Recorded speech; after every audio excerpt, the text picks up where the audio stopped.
Hello friends, नमस्ते प्रणाम। हमारे चैनल में आप सभी फ्रेंड्स का स्वागत है और अभिनंदन है। तो हम लोग बहुत ही पारंपरिक छठ पूजा गीत लेकर आए हैं।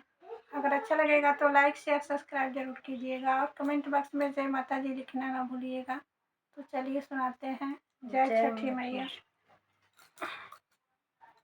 कार्तिक मास छठ बरतिया, छठिया कैसे करी, छठिया कैसे करी। मोरे पिया बसेले विदेशवा, छठिया कैसे करी, छठिया कैसे करी। मोरे पिया बसेले विदेशवा, छठिया कैसे करी, छठिया कैसे करी। फोनवा पर कहेले बलमुआ, सुना धनियर जहमार, सुना धनियर जहमार। रुपया भेजब पार्सलवा, छठिया करी जरूर, छठिया करी जरूर।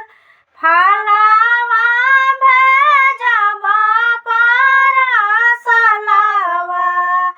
छठिया करी जरूर। कार्तिक मास छठ बरतिया, छठिया कैसे करी, छठिया कैसे करी।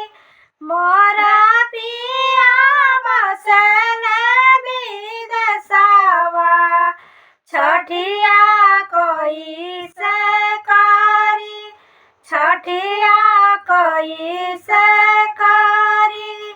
फोनवा पर कहेले बलमुआ, सुना धनियर जहमार, सुना धनियर जहमार। दौरा भेजब पार्सलवा,